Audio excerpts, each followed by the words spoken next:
clearly, if she'd been slipped a Mickey, as they say, there were absolutely no effects of it. At 1:30, when she was walking him, well, like when she left Knuckles, or at 1:30 when she was spotted by security and talked to by them. And she was home within 2.5 hours in her marital bed. And by the way, the husband told the police he did not think that she seemed, dizzy or stumbling or intoxicated. So it appears by most accounts, by all accounts, this woman was sober. I guess not all. Her own is that she was somehow drugged and doesn't remember anything. She doesn't remember anything? Like she doesn't remember when she seemed totally together, and other women who were her colleagues who saw her at Knuckles were like she was fine. At 1:30, she was fine. When she got home at 4 a.m., she was fine. When did he drug her? In no place here do they allege he gave her a drink back at his room. Maybe it happened. It's just not in here. Doesn't appear in this huge thing. Moreover, if she were drugged, the next morning you would expect she would be saying, oh my God, something happened to me. I don't know what it was. My memory's hazy. I went back to this guy's room. Very sketchy. Most women, I think, would go get a drug test. Now we know why no drug test was done during the sexual assault exam, because she didn't go until days later. She didn't go right after. And in fact, what she did was attend more conference events, and she was seen at those conference events, and an eyewitness said she seemed perfectly fine, not even hungover. Now, none of that supports her story. None of that supports her story. What Pete says is that they went back to the room. She was the aggressor. They were in his room. He didn't totally understand why she wasn't leaving. She was not the target of his affections earlier in the evening. He admits there might have been another woman he was looking at, which jibes with some of the accuser story that he was putting his hands on the leg of somebody who didn't want it. But he said he had never considered Jane Doe as a target of his affection. And then there she was in his hotel room, and he thinks it's coming on to him. And that the next thing he knew, they were getting together. And he says every step of the way, while there were protestations between both of them of, we shouldn't be doing this, and now we know why, Pete had another woman, his girlfriend, the mother of his newborn baby back in New York, and she had her husband down the hall. Despite that they proceeded anyway and were, moving forward intimately. He remembers the talk about her asking if he had a condom, and he said no, and we don't have to go forward if that's a problem for you. And she said it's not a problem. That they did not culminate the act, shall we say, in the fashion that would be more likely to create a baby. I'm trying not to go R-rated on you. But that he did sort of the old-fashioned method of withdrawal. Forgive me, this is raunchy. And there's some pieces of this story that jibe too, where she says she remembers his dog tags when she was looking up at him, and he admitted to the police he was wearing his dog tags. He says he remembers her saying, I'm going to tell my husband that I fell asleep in a coworker's room. And that has a ring of truth to me, right? Like that if she were having an affair with this guy, this unexpected interlude, she'd be in a panic. He said to the police he could sense early signs of regret. Hello, I'll bet. And that has the ring of truth, that she was in a panic, that she came up with a lie to tell the husband, and that she left within 2 hours of walking into that room.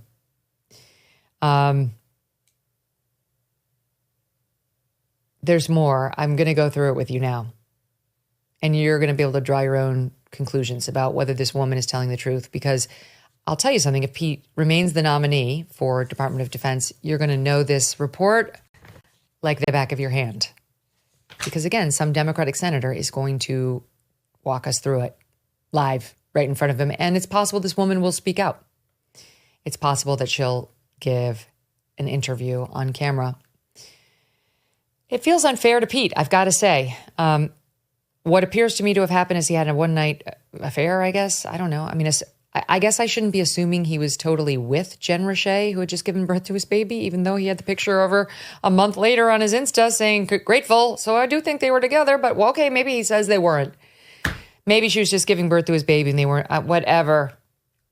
But trying to prove a rape where the cops did not see one provable just feels grossly unfair. I'm going to take you through it so you'll know the allegations and, frankly, the weaknesses in it. They say in this report, which is dated October 13th, 2017, that Jane Doe was at the Hyatt consuming alcohol with coworkers in the early morning of 10/8, which was that Sunday. Doe was not sure but believes something may have been slipped in her drink. She cannot remember most of the night's events. Later, she would say that it was a glass of champagne she drank. She remembers being in one of her coworkers' hotel rooms and remembers having the sex act culminate. Doe could not remember whether or not any penetration occurred, but believes she was sexually assaulted at that time. All right, so that's the initial story. It's not quite as detailed. Then we get a supplemental report, which documents the officer's contact with an ER nurse who examined Doe. This person writes on 10/12/17, I was dispatched to a phone call for an alleged sexual assault. The reporting party was an ER nurse who works for Kaiser Permanente.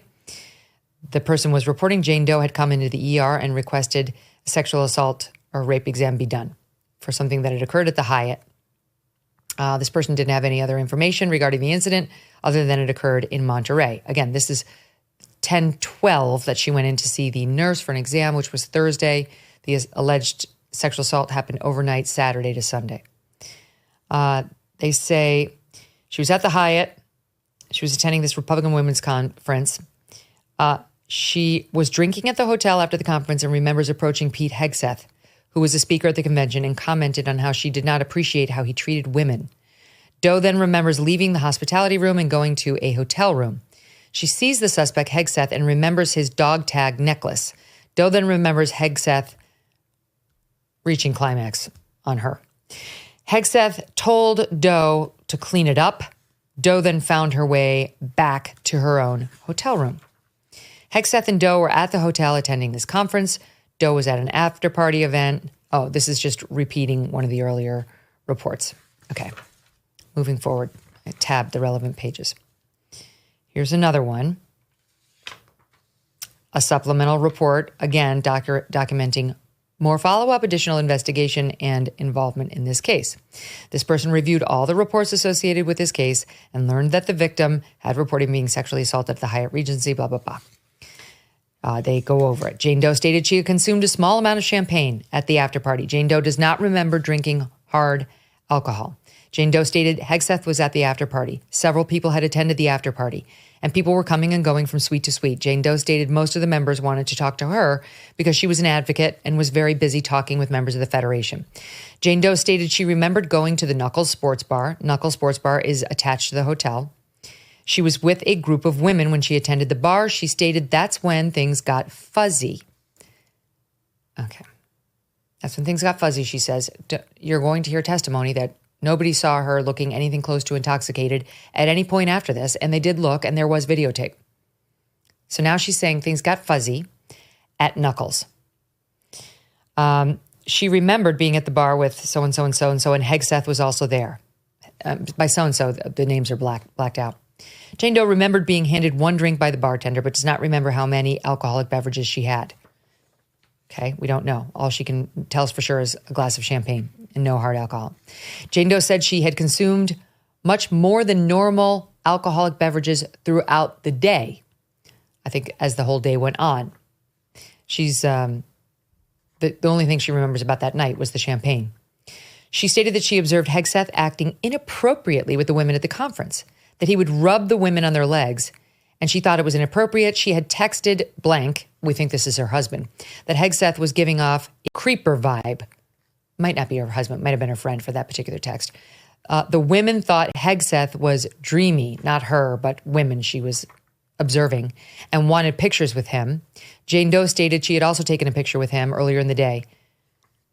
She stated she remembered walking out of the bar and assumed Hegseth followed her because she argued with Hegseth near the pool. The argument was about Hegseth's actions with the women at the conference. She remembered Hegseth telling her he was a nice guy. Already, this is very strange. I mean, I've been to a million of these. I've been the guest speaker at a million of these. And your handler does not argue with you over your behavior. Granted, my behavior's never been even close to untoward, but this is already overly personal on her part. On her part. What position is she in to start lecturing Pete Hegseth about he's a grown man. She's not his mommy for the night.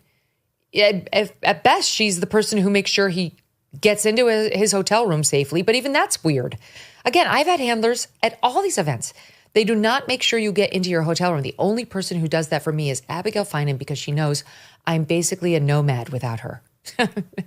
She will make sure I get from A to B. It's like I'm like a toddler without her if she's there. If she's not there, I'm a grown-up and I know what to do. But in her presence, she's so much more competent than I am.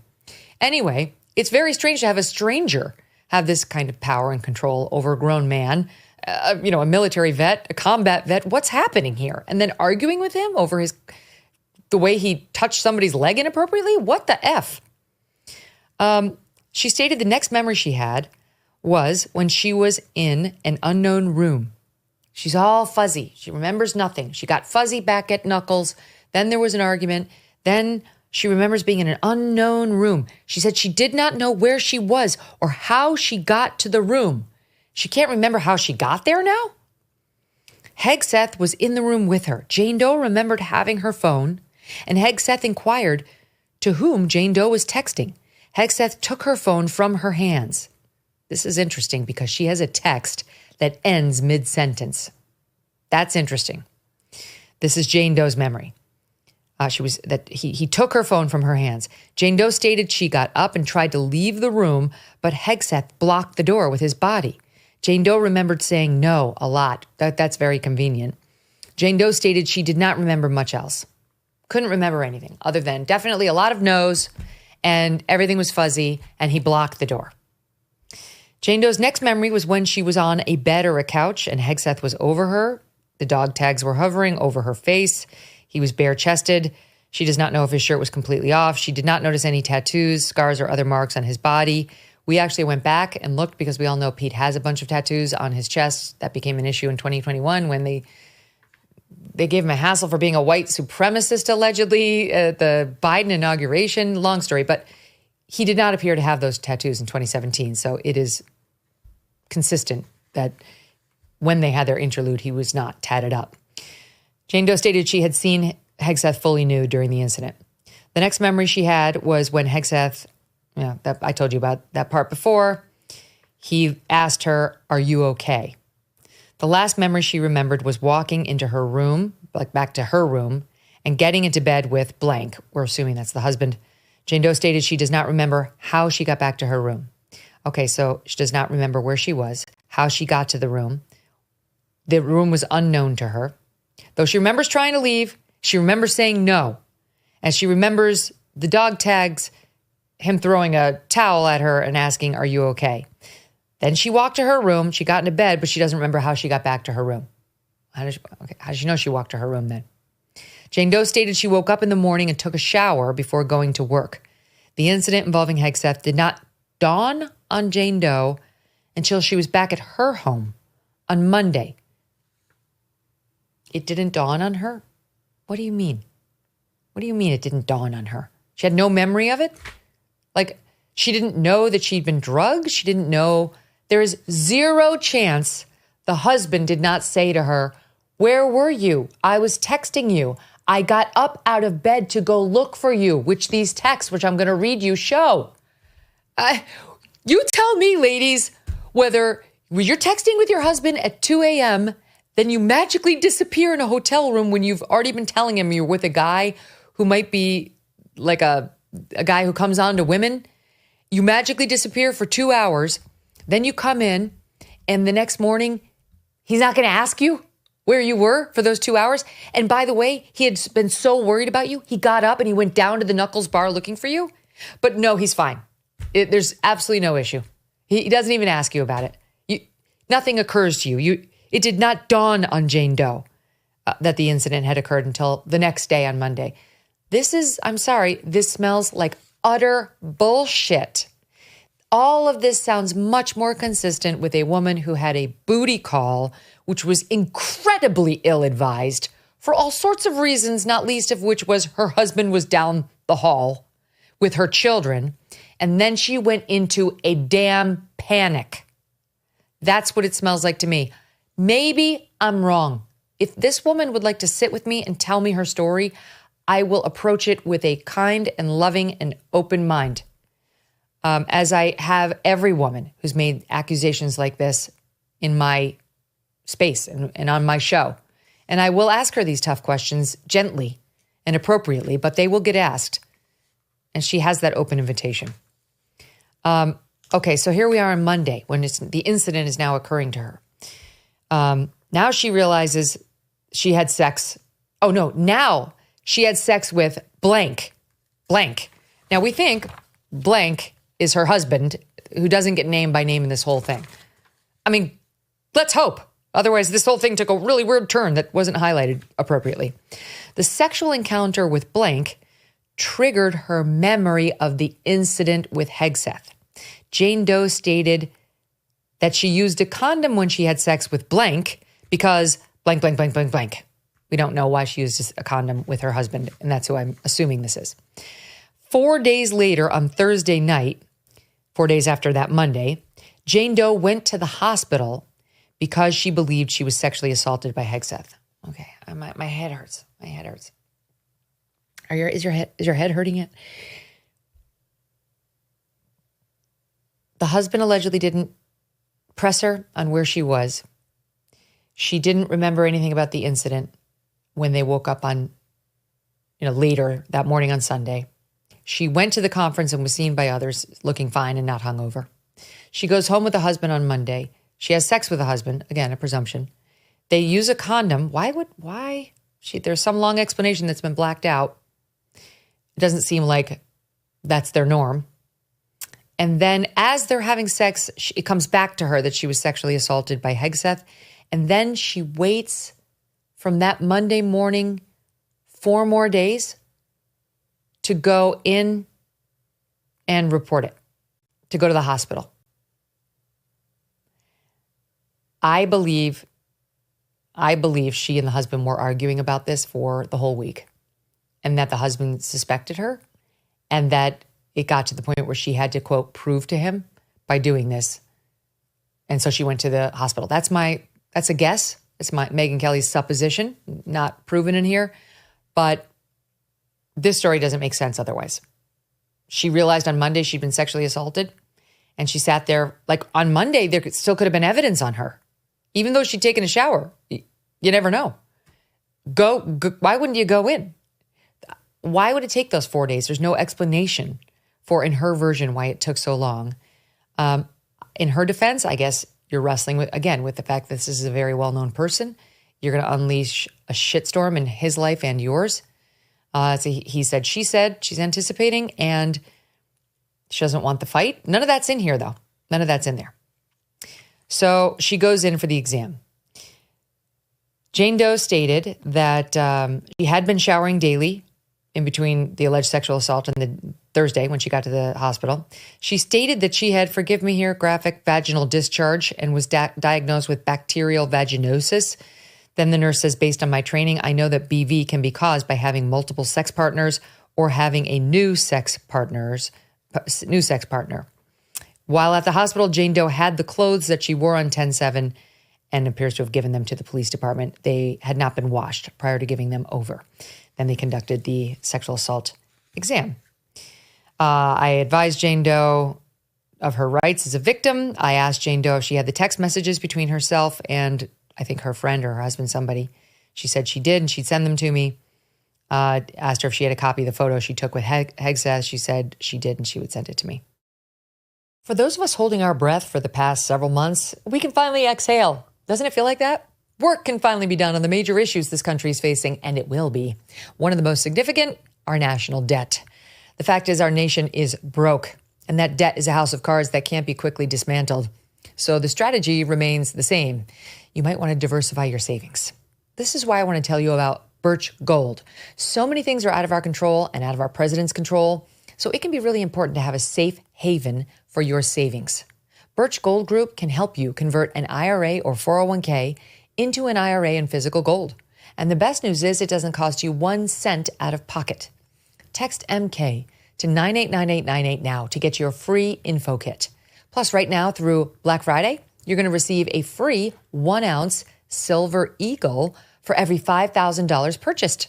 Protect your savings with Birch Gold. Text MK to 989898 and claim your eligibility for free silver today.